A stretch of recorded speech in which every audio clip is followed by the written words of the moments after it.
Hi friends, welcome to our channel. Lakshmi వాళ్ళ నాన్న ఆరు బయట స్నానానికి ఏర్పాట్లు చేస్తాడు. విహారిని దగ్గరుండి మరీ తీసుకువస్తూ ఉంటాడు. బాబు, ఇవాళ మీకు నలుగు పెట్టి స్నానం చేయించాలి. ఆ చిన్న బాత్రూంలో అవన్నీ ఎలా కుదురుతాయి? అందుకనే బాబు ఇక్కడ ఆరు బయట ఏర్పాటు చేశాను అని చెప్పి పీట వేసి మరీ అక్కడ విహారిని కూర్చోపెట్టుతూ ఉంటాడు. విహారి భయపడిపోతాడు. ఏంటి, నాకు నలుగు పెట్టి స్నానం చేస్తారా అని చెప్పి కంగారు పడిపోతూ ఉంటాడు. అవును బాబు, ఇక్కడే కూర్చోండి అని చెప్పి బలవంతంగా విహారిని కూర్చోపెడతాడు. చొక్కా తీసేయండి బాబు అని చెబుతూ ఉంటాడు. ఇక లక్ష్మి సిగ్గుపడిపోతూ ఉంటుంది.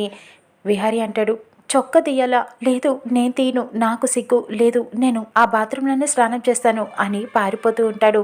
కానీ లక్ష్మి వాళ్ళ నాన్న వదిలిపెట్టడు. విహారిని బలవంతంగా పట్టుకొని మరీ కూర్చోపెడతాడు.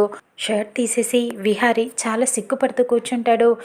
లక్ష్మి ఇక అలా మౌనంగా వెనక్కి తిరిగి వెళ్ళిపోతూ ఉంటుంది. విహారీ షర్ట్ పట్టుకొని లోపలికి వెళ్ళిపోతూ ఉండగా బామ్మ లక్ష్మి చేయి పట్టుకొని బలవంతంగా ఆపేస్తుంది.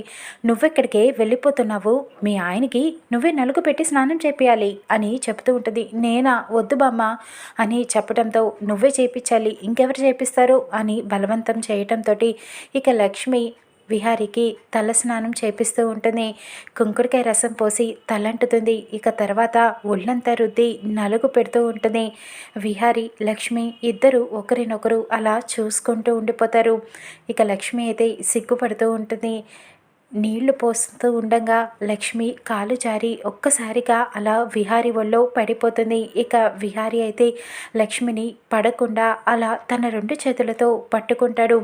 విహారి ఒళ్ళో వెళ్ళి పడుతుంది లక్ష్మి. ఇక ఇద్దరు అలా ప్రేమలో పడిపోతారు. ఇద్దరు ఒకరినొకరు అలా చూసుకుంటూ ఉండిపోతారు. ఇక వీళ్ళ వివాహ బంధం గట్టిపడినా చూద్దాం రానున్న ఎపిసోడ్లో.